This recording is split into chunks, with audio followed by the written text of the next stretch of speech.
All right, thank you for joining the Davis Download. Today we're going to talk about some heavy issues here. We're going to talk about assisted suicide and what that looks like in America right now and the laws there are. So I'm going to turn it over to you guys. Yes, so let's jump into this. SRN News has an article, and they are citing a recent law that has been signed into measure. It says this from SRN News: Democrat Governor J.B. Pritzker has signed into law a measure that will allow state residents to take their own lives with drugs provided by a doctor. Thomas Ulp, in response to this, of the Thomas More Society legal group, says this law places vulnerable lives at risk, tramples the inherent dignity of human life, and erodes the foundational conscience rights of medical professionals and religious medical practices. In the United States, as of today, now 12 states officially allow for assisted suicide. So let's jump into the debate. What do we think? Should assisted suicide be allowed in American culture? Should it be legal? And should we have governors like in Illinois, Governor Pritzker, bringing forth and signing into law measures that permit, medically assisted suicide? I'm going to say it's a terrible idea. And it just goes to show the value of life people have today. And this goes to a lot of things, but I mean, not trying to be mean, but look at Pritzker. Doesn't really show much concern for his own bodily health. So I can't imagine he is concerned for other people's health. It's got to be the craziest thing that we even have to talk about, assisted suicide. Corey, what do you think? I mean, what would be I guess I'm trying to think what would be a situation where it would make sense for a doctor to prescribe that to someone who's like just visiting the doctor's office. So I don't think the scenario really matters. Well, never should you take someone's life. So you're anti-death penalty. Hold on, let me finish what I was going to say. An innocent person doesn't deserve death by the hands of any other person. Who gives life? God gives life. So he has innocent? The right to give life. So in terms of salvation, no one's righteous, not one. But in terms of the law, there's a different qualifier for what innocence is. So that's what I'm talking about when I mean innocence. So those people that are innocent, now the death penalty is different because, again, if all authority is God's and only God can take away life, Romans 13 tells us that he gives the sword to our governing authority. So death penalty and simply, your back hurts all the time, so you want to get out of it. I don't think that's right. I don't know if that's exactly the type of situations we're talking about. That's why I said, what would be a circumstance for that? So then are you against pulling the plug on I don't know what they call the machines, but should that be outlawed too? No, I don't think that is the same because I think it's what is the natural course that would happen anyway.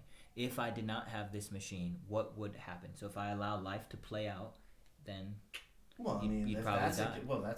That's not a great argument. That's not assisted suicide though. I'm allowing nature to take its course, right? Your heart can't pump on its own, and you're under this machine, or you can't breathe on your own, and you're under this ventilator. That's not the same as me taking the action to take away your life. But by pulling that plug, you are. No, what I'm doing is because there are people that they've pulled the plug and they've made a comeback. They've made a miraculous healing, not because of... I wasn't trying to kill them. I was just allowing their body to do what it does. Whereas this other one is like, I'm going to inject you with something, or I'm doing the thing that is going to kill you. Yeah, I think in this case it was a pill. I think they were legalizing. But I guess I don't know. I'm just struggling to think of a scenario where that would even happen. Again, you go to the doctor and instead of a prescription for Tylenol, you get whatever this is called. Yeah, I don't think it's the first time. You can't just walk in and be like, "Hey, I'm ready to go," and they just do it. But that's what I'm saying. Why can't you see the thing? Can't you see the commercials already? I'm watching a football game and they're like, advertising, like all these people jumping around and all excited, and everybody's like dancing and like riding a bicycle, and they're like assisted suicide right here, like it's advertised. Well, I don't know if One that hundred one percent would too. get I mean, they do that advertised as already. much. It's like the most. You ever seen the side effects for these things? It's Yeah, hilarious. but- It's like what the... But a side effect and It's like, oh, you fixed my hangnail, but now I got freaking like bulimia or something like that. Like, what are we doing? Well, I mean, the side effect and the actual goal of something is. Yeah, that's Or why it's so much possible. worse. This is not just the goal of it is to kill you. Not just like you may start bleeding from the eyeballs and everywhere else. Like the goal is you will die at the end of it. Yeah, I mean, again, I'm not saying I'm for it. I'm trying to think of a legitimate situation where that could even be like a thing. Like, why are we even talking about this in government? I'm not saying I'm for or against it, but again, if I just don't know. I don't think it makes sense. I feel like there's a billion other things we should be talking about.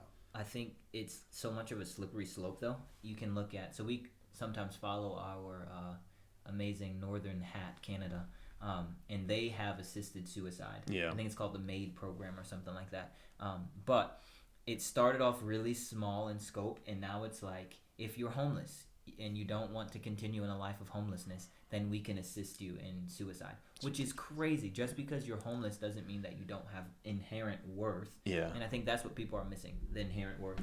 That's a great point too, and this is a lot of this conversation around the culture of death that we have is just like, why does everybody think that even if you have a low standard of living, that your life is not worth living at all? Yeah. Like, even if I do grow up in poverty, isn't it better to live a life of poverty than to live a life snatched from me and never get to have relationships, have friends, have family, and live out whatever struggles that we may have? I mean, part of the human condition is facing struggles and challenges, right? So it's just bizarre to me that somebody in a high-end office is making a decision about the quality of my life and telling me that it's worth living or not worth living, and saying, okay, here's how I can make a profit off of that. And on that point, though, I think it's scary that, so right now it's assisted, then what if 20 years from now it's just like, anyone who has this, we're going to force to die?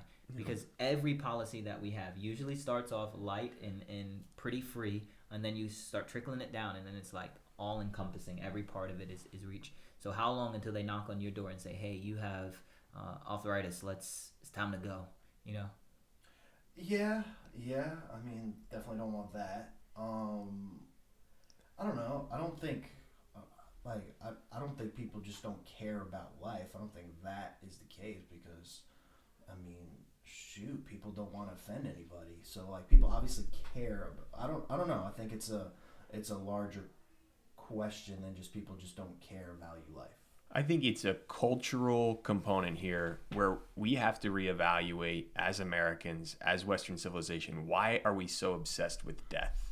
Whether it be abortion, whether it be euthanasia, whether it be, honestly, this might be a hot take here, like with the obsession with Halloween and dead ghosts and skeletons walking around. Why do we have this obsession with death? What is it? What's going on here?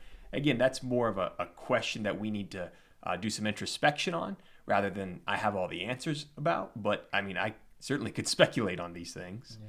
You think it's an obsession? I think we do have an obsession with death in this culture. It is so strange to me. It's very bizarre. Would you say that goes even to like the shows of like The Walking Dead? Yeah, and, it's like everybody's so fascinated with death. It's very odd to me. But it does make sense. Why? I mean, it's going to happen to all of us. Yes, I don't know. 1 out of 1, right? Yeah, so I mean, it makes sense to be obsessed with something. It's the one thing in your life that you know for sure is going to happen to you. Yeah. So it does make sense. Like, I don't think it's crazy that we think and ponder this idea of death. I'm not saying we should live lives knowing that we will one day die, right? Mm-hmm. There's a virtue in that, in the sense that my time here is limited. Yeah. Scripture teaches life is like a vapor. Yeah. It's here one day, it's gone the next. So living in light of my mortality is different from an obsession with death and the death culture and the dark world that is death. Mm-hmm. I guess, what do you mean, like, I don't know, not to belabor, but what do you think of, like, when you say death culture and we're, like, obsessed with death, like, I guess, I don't know, I don't know if I see that necessarily. Again, I see it from small things to this obsession with, like, it is so bizarre to me that people put up massive skeletons in their yard. That is just so weird. Small thing, I get it, to the big things of like, now our government is legalizing pills and injections to where now we can choose when we die. Are we that much of a control freak over everything in our life that now we have to determine the date of our death? And then even again to the big things of abortion. We're so obsessed with abortion and so obsessed with control and who's in our life and when they're in our life that, look, if this baby's in my life at the wrong time, then we're aborting this baby. Again, just a few examples there, but it's very strange to me. Even the movies, social media, TV shows, you just watch this stuff, you're like, why is everybody so fascinated with death? I mean, even you watch videos of like people on social media, they're posting these things where people are literally dying in the video, and that video is like skyrocketing views. Yeah. So to that point, I think there is this obsession with some of that. Like people want to see destruction. Yeah. And I don't know why. But to the point of assisted suicide, I think you were kind of making this point already, but abortion is the start of the slippery slope. Exactly. The moment we said that a fetus was not worth or didn't have inherent value, then no life has inherent value. If you can't value and support and back the least in your culture, then no one else really matters. If you're willing, if a mother is willing to have her child torn limb from limb, then what does it matter if I die? Yeah. It doesn't matter. And this is what's so frustrating about the whole process of this is that states can't determine these things. It's not right. Our founding documents say we have the right to life, liberty, and the pursuit of happiness, right?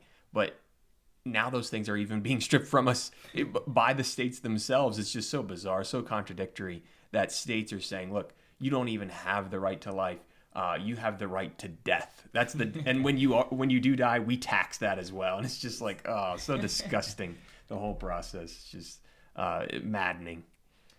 Yeah, I think again to your point, the idea that just because you don't have a lot means that you shouldn't be here is crazy. Yes, you can be poor and still have a great life. The problem is the way that we define a great life. Exactly. For some reason, we think it's cars, big houses, and things like that. And those people are the most miserable. Yeah. You flip back 100 years, you have people that have 14 kids in a one-bedroom house, and they grew up well. They had a good family. They had meals together. They laughed. They loved, and all these things. Corey, you look like you're objecting to that point. Well, we already had that conversation about families and all that back in the day. So go check out that episode. I mean, I'm just saying, though, families, you look back, there was a connection that you don't see today. Like, families are way less unified today than they were back then. If you said something that's an individual family issue, then that's not I don't know if that's... I would say by and large, back in, generation ago, 2 generations ago, let's not go too far, but if you said anything about someone's family, they took it personally. Whereas today, they're that still happens. Whatever. That still happens. Not as much, because you see people on social media talking about their mom. They're like, I can't believe my mom did this and didn't do that. You would have never seen someone going out in public. We don't know that because social media completely changed the game for a lot of different things. So I hate when people say we would have never done this. Well, you didn't have social media. This is the first. No, but they had other means of talking. Not to the entire world. Yeah, so they it would doesn't go, feel like, even though you're talking to a billion people. Maybe, I mean, it'd be nice if we were talking to a billion people, but you don't realize it. Like, this is new. So just to say, a generation ago, if they had Facebook and TikTok and Twitter, they would have used it perfectly. Like, I don't know about that. But so just to stay on that point for a second, you can look at things like news reporting, right?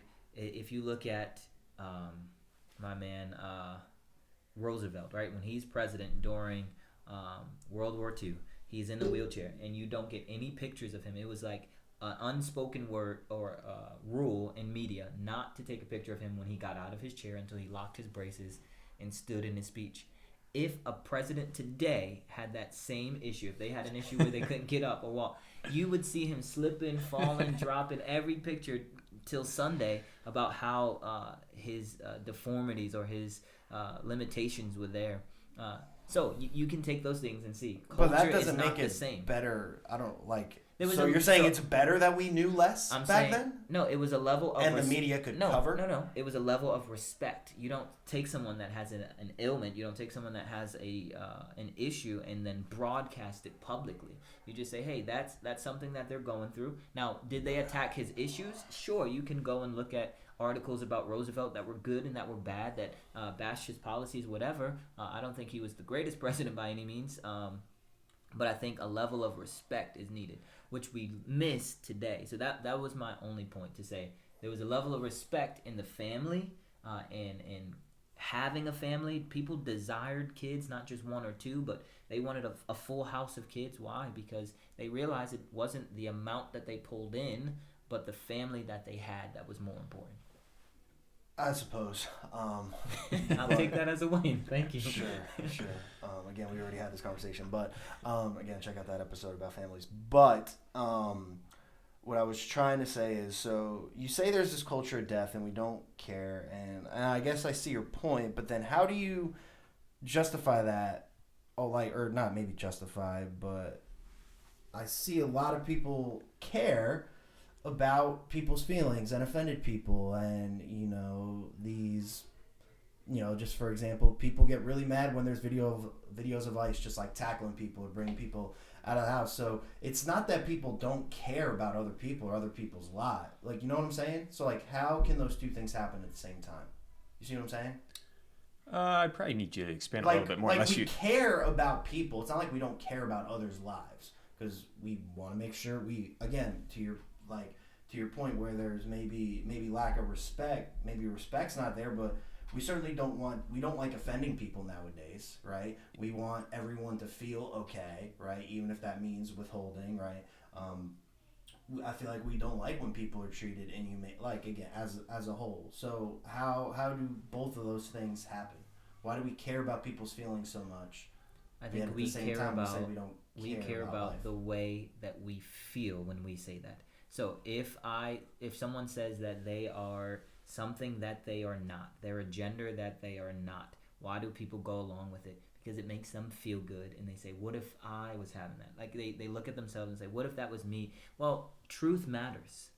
What if you were, having this idea of a reality that wasn't real? I would want someone to tell me, even if it doesn't feel good, even if it hurts my feelings. So then why doesn't that same... I don't know. That's not... I mean, I feel like people... I don't know. I guess it's just maybe people on your side or whatever, but I don't feel like there's this thing where people just don't care about people anymore. Like, I don't think that's true. I mean, a general statement there, people don't care about people, but I don't know if we made that argument, or I don't think I made that argument. No, I'm saying how, like, this idea of we want everyone to feel good and inclusive and this and that and the other thing, but yet at the same time, we are obsessed with death. I think most people have good intentions and motives, as far as we can tell, but good intentions and motives can still lead you off a cliff. I intended to steer that car away from the cliff, but it still went off the cliff. Yeah, I think it's a distortion of truth. If you just are willing to let whatever be whatever, then it doesn't matter. If my distortion of truth means that you should be able to do whatever you want, whether that's claim something you're not or take your own life, then sure, I'll be kind and let you do that thing. But it's not kind. It's not merciful.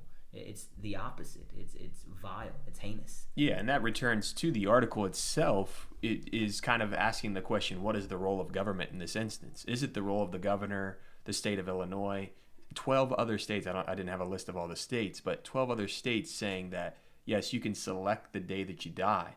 Is that the role of the government? No way. On planet Earth, is that the role of the government to decide when people should die? They've taken an authority that they do not have. It's not theirs. And I think that's the argument here. Certainly that's the biblical argument as well. God is the author of life. It is not man. It is not a government. Government cannot determine, even though they give me a birth certificate, they don't determine the day I'm born or the day that I die, even though they'll give me certificates on both days, right? Or at least my family will get certificates on both days. But that certificate, it's God's certificate. It's not the role of the government. I agree, I guess. I'm hearing that, but then again, why is the death penalty okay then? Is it just because of the fact you commit a crime, you forfeit all that? So again, I would say if God has that authority over life, right? God has. Can we agree on that one? Yes. Just for the point of argument. Yeah. God has authority over life. Now, if he has authority, and in Romans 13, he gives that authority to your governing authorities, meaning your principalities. Hold on. But it talks about the one that the government does not carry the sword in vain, right? Romans 13. So if you do good, which is the point, you don't have to fear losing your life. But if you do wrong, you do. So it's a punishment. They don't have the right to just slay any life that they want. Scripture is clear about that, right? You can't just go and kill anyone and anything that you want. But in terms of punishment for wrongdoing, government has right to maintain order. So just slaying random people doesn't maintain order. But again, you're acting like, I don't know, again, you're going, like, there can be gray area. It's not if this becomes legal, then the government's coming through and knocking off everybody. But I'm saying that is the trajectory that it's looking like. Look again at Canada. They started off gentle and nice, and now it's anybody that feels like they can't make it through a Tuesday. Yeah. Sorry, I'll let you finish. You're good. They can get whatever they want.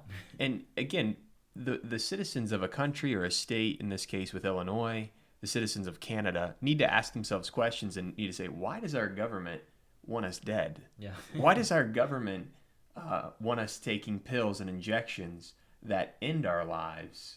Shouldn't they be coming up with strategies and laws that actually improve and help and have our lives thrive? Like, that's a very basic element of government. And again, when the government's not serving the people, we need to really think through what changes can we make, in a sense, to where the government makes a major paradigm shift here.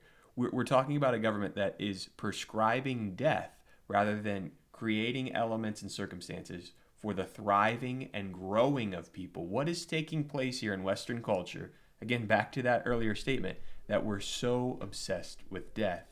In reference to the death penalty, you go to Exodus 20, where the 10 Commandments are given out, right? Mm-hmm. Moses gets these beautiful 10 Commandments on the tablets, right? He gets them. Of course, later he smashes them. But Moses gets the 10 Commandments. And what is God basing his commandments on for a civil society, for people to thrive within the new nation of Israel that's being formed, right? They're coming out of slavery, so they're forming, in a way, their own government. You think about, why do we have in our government buildings in Washington, D.C., why do we have Moses up there? You ever go in there, you see Moses up there holding the 10 Commandments? The reason is because they took inspiration from this, right? Forming a new government has many parallels to Exodus 20. So anyways, why did God instruct the people that, look, if somebody takes life, therefore they receive the death penalty? It's because God values life so much. Not that he devalues life, but it's rather that he believes that this life is significant. And when you do that, it's an attack on his image. All the way back to Genesis chapter 1. Yeah. Man is made in the image of God. And so therefore, if we attack another person and kill them, we've in fact attacked the image of God, which has a serious and significant consequence. Yeah, I agree with that. You can't. It's like art, right? The artist has the right to do with his art that he wants, but once it's hanging in the Louvre, you cannot take it on your own account, right? You can't go and take the Mona Lisa because it doesn't belong to you. It's not your possession, and I think people forget this, and this may be the reason why we have such a culture of death, is because we forget where life comes from. We forget who we are obliged to. So your life is not your own. My life is not my own. I don't get to make. So yes, you get some authority over your life and the jobs you take and things like that. But in terms of when you rise and when you fall, that is God's alone. And if we could get that concept in our culture, which we have lost, we would have a greater sense of what government even should be and where life starts and where life ends. And again, we kind of talked about this before we started here, but why were there laws on the books that criminalized suicide? Because the government understood where life got its value from, and it wasn't them. It was God's. Now, you could say that's a dumb law because the person's already dead. What are you going to do? You're right. But that just goes to show the heart of where we get our authority. You okay with that one? Yeah. But I think too, the bigger part of this stuff too is the issue of abortion, because I think they are so interlinked. We don't get to assisted suicide if we don't first get to abortion and the atrocity that is. And I think our culture is so self-centered that we don't even think about the unborn. We just want what makes us happy, and if that means we have to maul however many children to get that, then so be it. That's to our discredit as a culture. If we would, condemn it right when it happens, right when someone says, I remember when Roe v. Wade was going to be overturned, people talking about scream my abortions. Like, that is disgusting. That is I can't even think about how a country could get to a point where they're willing to celebrate and jeer at the loss of a life. I think some of it comes from, again, going back to history, people lost children at a sizable rate. When you lose someone near and dear to you, you realize how valuable life is. And you don't want to celebrate death because, again, back then people would lose 1, 2, 3, 4 children. They would lose almost all their children. So to have one, it was such a burden to carry that they were willing to endure a little bit more than we are today. Yeah, one of the bizarre things with all the abortion obsession is, again, continuing on with the theme of the culture of death, with a lot of this abortion stuff, even just doing a little bit of research. I know my understanding of it is very minimal in this sense, but just a little bit of understanding of the history and the founding of Planned Parenthood, which is the major sponsor of abortion here in this country. Like, this was founded as a eugenicist organization to destroy the black race. That was clearly their objectives. Margaret Sanger was a very evil, wicked woman who founded this because she believed that the white race was a superior race.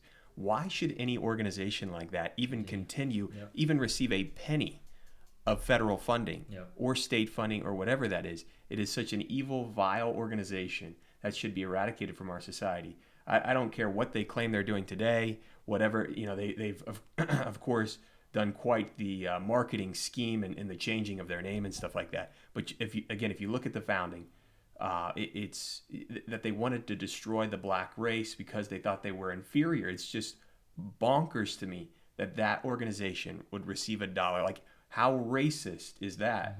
That people would be giving money to this? It's just evil. It's so wicked.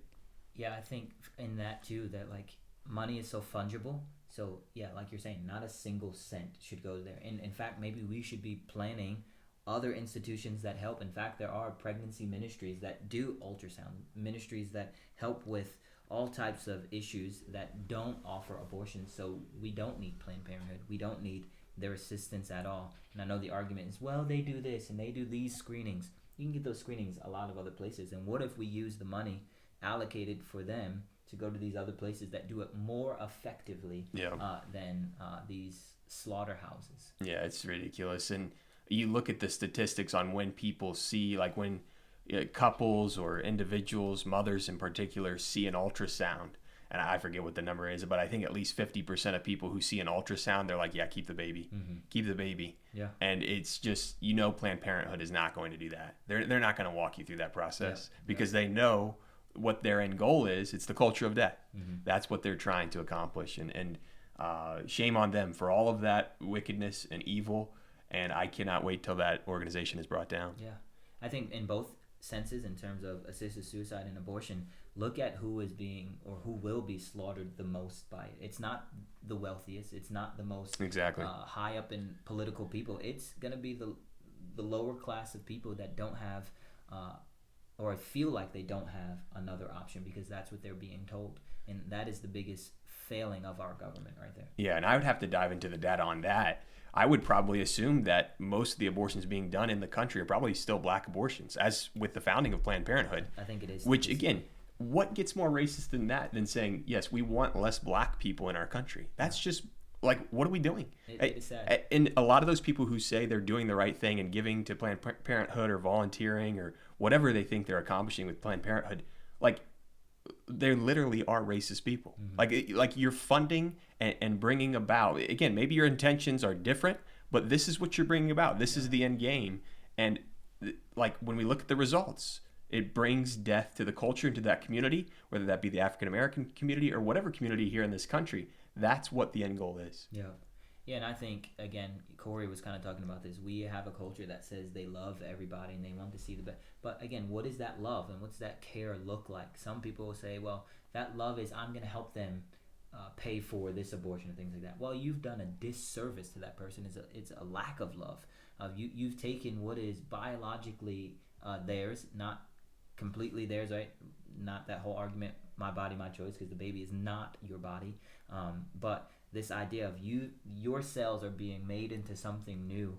You should want that person, even if it's going to be a little struggle, even if it's going to be hard, to keep that child, because that's even better. Now, what if you used your love to say, hey, I'm going to help support that family. I'm going to give them however much I can a month or whatever. Yeah, I agree. I would say people tend not to like those welfare and social programs typically. But yeah, no, I think you're right. I'm just saying people tend not to like. I don't think in terms of person to person help. I think and I think we mentioned this before in some of our previous podcasts. Again, go look at them. But the idea that the giving to the needy is not something that we should not do, but it is the federal overhand of it all, right? It should be local places that are giving out food, local places that are giving out assistance to the orphan and the widow and the other marginalized groups. So I don't think anybody disagrees with helping their fellow brother. I just don't think that happens enough.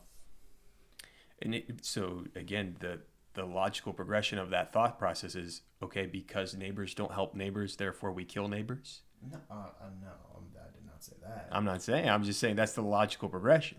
What logical progression? As I take your logical point, okay, because we don't have point A of neighbors don't help neighbors, therefore, in this argument of abortion, therefore we just kill the baby? No, I'm not saying that.